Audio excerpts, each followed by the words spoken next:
The views and opinions provided on this show are for informational purposes only and should not be misinterpreted as an offer to buy or sell any securities or to make or consider any investment or course of action. For more information, please go to passiveinvestorshow.com. Hey PI listeners, this is John Fortes. I'm making it a point to speak to as many investors as possible. My goal is to position myself to be a blessing to my network through conversation. How could one be a blessing through conversation? The easy answer is by listening. A simple conversation can open many opportunities and doors. I always ask myself this: what do I have to lose by having one more conversation? Going back to high school, I've connected friends and family in my network to one another, even if it didn't benefit me. And I continue those same principles and practices. Why? Because it's the right thing to do. If I can't help you, I probably know someone or something that can probably solve your problem. I'd love for you to become a part of that network. Go to www.johnfortes.com, create your investor profile, and schedule a call. How can I best serve you through conversation? In the words of Clarence the Angel from It's a Wonderful Life, no man is a failure who has friends.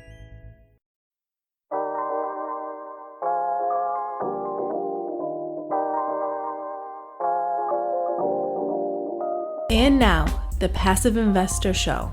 Here's your host, John Fortes. Welcome, PI listeners, to the Passive Investor Show.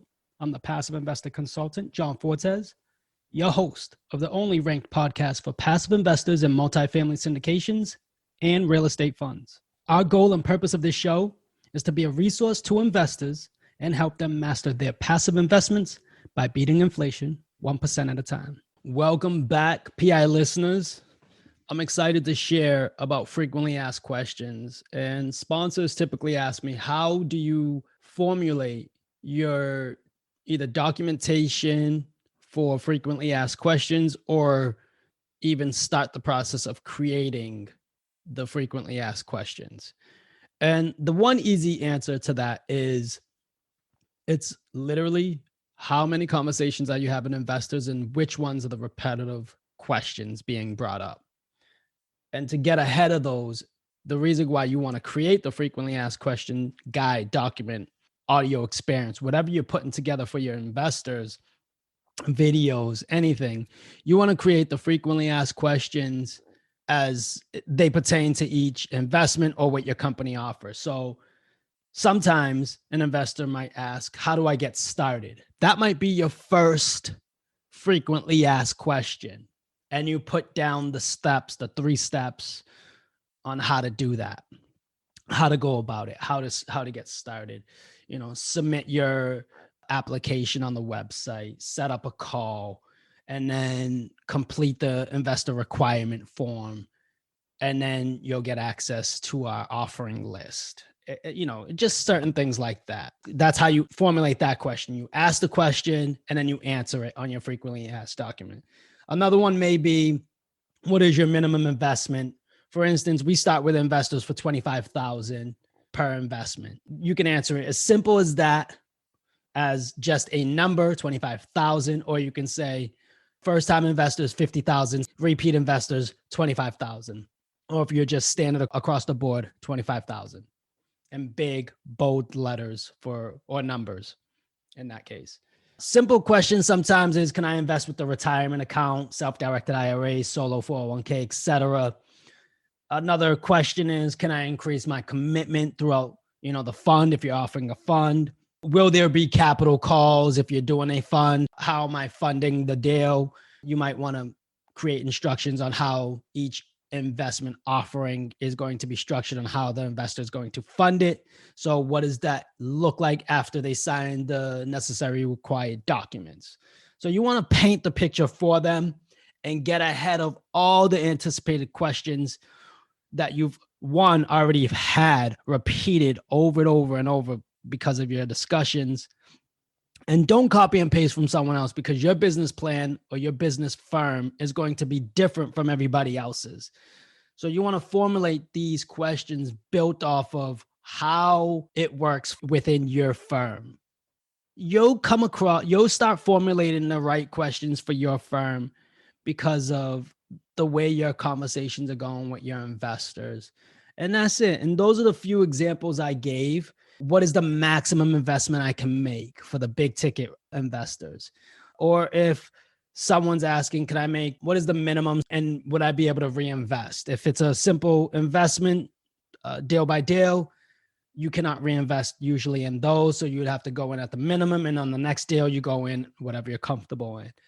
That's the best way to answer to that. For a fund, you can say you can come in at the minimum, and as long as the fund is still open, you can reinvest and up your commitment in future opportunities until the fund is capped.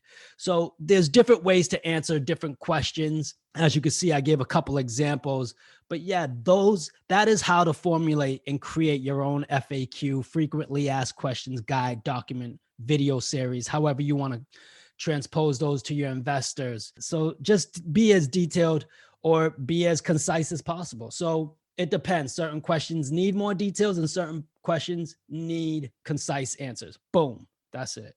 And that concludes our frequently asked questions, how to formulate those documents. You're creating those built off of the conversations you're having with your investors, because that is your clientele is going to tell you exactly how to answer based off of what your business is structured as. So don't copy and paste, come up with these on your own because of your questions. And sometimes if you are a startup and you want to put some questions out there on your website, what would be the questions you need answered for you to invest in your company?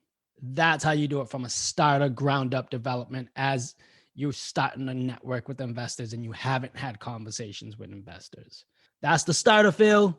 And then as you're building the conversations you already had with investors, formulate them there. And then if you're already established, you already have pretty much your investor frequently asked documents, but it's going to change because of how your business is shifting and what you're going into. So if you're starting to do development, you're going to have questions for development.